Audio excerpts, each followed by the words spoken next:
If you're the grandma who showed up for everything, the trips, the pickups, the doctor's appointments, I mean, when their daycare was called off, basically every time they needed something, you said yes, and then all of a sudden the calls stopped, this story is for you. Because what is happening to this grandma is so heartbreaking, and she never, ever saw the door closing. For 5 years, these grandparents have showed up, and I am talking with their wallet and with their time. Never said no. They're very attached to their granddaughters. They followed all the parenting rules. They did everything they were supposed to.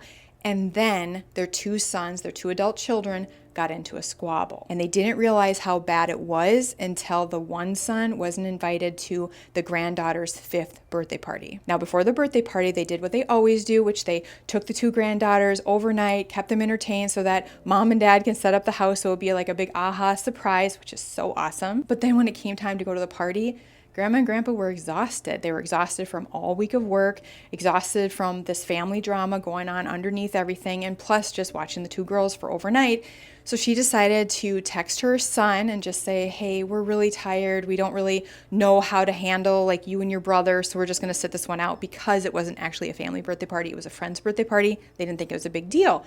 And he said, you will be missed. That's all. The Thursday after the birthday party, she was set to watch the girls, and she received a text the day before that said, you're no longer needed.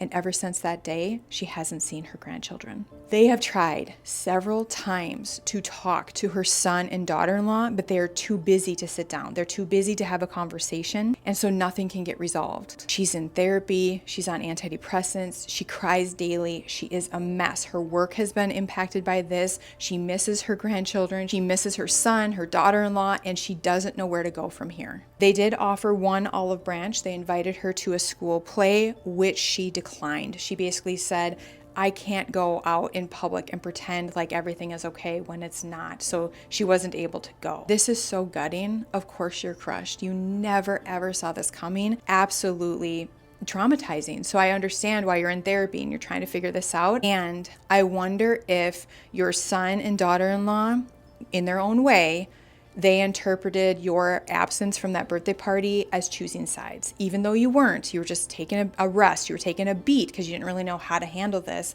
They may have thought about it that way, and maybe they're not ready for a long, drawn-out conversation, but they did open the door a crack. They did say, you can come to this recital. So this is what I would do if this were my family. I would send one message. So I know that you're still in contact with your son. I would just say, I know you guys are super busy. I'm not trying to create pressure. I just want to say I never in a million years thought our absence to the birthday party would lead you guys to believe that we were picking sides. It's absolutely not what we were doing. We were exhausted and we handled it badly. I am so sorry. We miss all of you. We miss you so much. And when you're ready, we would love to apologize in person, whether that's just us four, or we can sit down with a therapist. We'll pay for it, whatever you need on your timeline. And I'm so sorry I missed the last play, but if you could invite me in the future, I will do my best to make it.